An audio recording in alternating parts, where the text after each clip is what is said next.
Alright, question 2. One shopping cart has a mass of 20 kilograms and is moving at 10 meters per second. If it runs into another shopping cart standing still with a mass of 15 kilograms and they stick together, what is their velocity after the collision? So, let's draw our shopping carts. So shopping cart 1, I'm not an artist. Shopping cart 1, it's got a mass of 20 kilograms and a velocity of 10 meters per second. Okay, and it's moving, it's going to hit another shopping cart standing still. So this shopping cart is standing still. It has the same, or a mass of 15 kilograms, so there must be stuff in this one. So this is 15 kg. And they stick together. And this one's standing still, so if it's standing still, the velocity must be what? 0 meters per second. Okay, after the collision, so now we've got one shopping cart and another shopping cart. They're attached.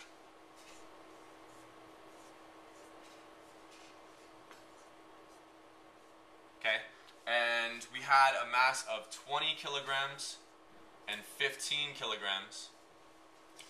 Do we know how fast they're going now? We're trying to find what is their velocity. So we don't know, so we'll put a question mark, meters per second. Alright, 20 and 15, we can do this really easy, find our total math. 20 plus 15 is what? So we've got 35 kilograms. That's going to be our total mass. Alright, if you add them together. Alright, so let's plug all of our values into this. So first off, object 1, I'll just pick the first one here. 10 meters per second and 20 kilograms. So my mass, which is the kilograms, will be 20. So this will be 20 kilograms.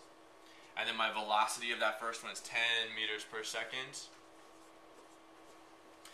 Object 2 was going 0 meters per second and weighed 15, or has a mass of 15 kilograms. So mass will be 15 kilograms. And the velocity of that will be 0 meters per second. And you probably already remember from the last one that if it's going 0 and it has a mass of 15, its momentum is going to be 0. So that'll save us some time later on. So then we've got total mass, M1 plus M2, we just did that, 20 plus 15 equals 35. So I've got 35 kilograms as my total mass. And the velocity we don't know. We are looking for that. Okay, so we'll plug in values to our equation. So I've got M1 V1 plus M2 V2 equals, we get the door please, equals VF, or MF, VF.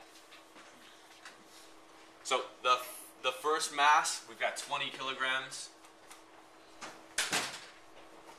times the velocity, which is 10 meters per second.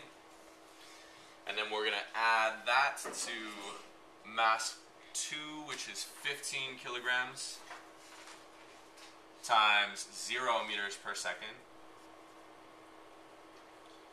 Okay, and we've got the mass, the final mass we know is 35. We add those together.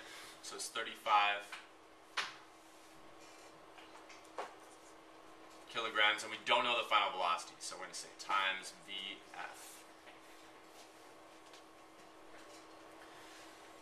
Alright, so we're going to simplify this here and then bring it over there. So 20 times 10 is 200. So I'll have 200 kilogram meters per second. Make sure you keep your units in there. And 15 times 0, anything times 0 is going to give me 0 kilogram meters per second. Alright, and we'll put that still equal to 35 kilograms times VF. Alright, so let's bring that up here. So 200 plus 0. Do I need to write anything there for the 0? No, it's 0. So I'll just have 200 kilogram meters per second equals, because I got rid of the 0 here, 35 kilograms times final velocity. So 35 kilograms times VF. Alright, this looks just like the last problem did. We have to get VF all by itself. We have 35 on that side, we got to get rid of it. So the best way I can do that when I'm multiplying is I can divide by 35 kilograms. Divide this side by 35 kilograms. Just like we did on the last one too, if kilograms and kilograms on the top and bottom, those cancel. If 35 and 35 on the top and bottom, those cancel. And then same thing here, we've got kilograms on the top and bottom, they cancel out. We're still left with meters per second and the 235. So we're going to do that division. So we'll rewrite it. We'll have 200 meters per second divided by 35. And that equals, the only thing left on that side is the final velocity. So 200 divided by 35, let's do this over here, and I'll draw a line to separate it out. So 35, 200, 35 can't go into 2 or 0, but it can go to 200. 35 goes into 200, let's say 5 times. 5 times 3 will give me 15.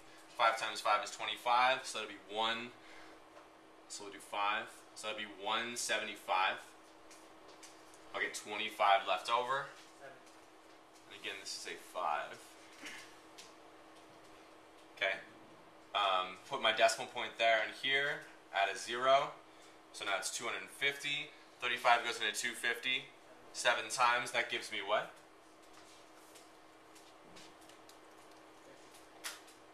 So 7 times 3 is 210, or 21. And then 7 times 5 will give me 35. So that would be 245. We'll have 5. We can stop there. I'm just looking for one decimal point here. Okay, your final answer with units, and we're looking for a final velocity. So my VF is equal to 5.7 meters per second, because that's the only units that were left here. I'm going to put a box around that. And that's that.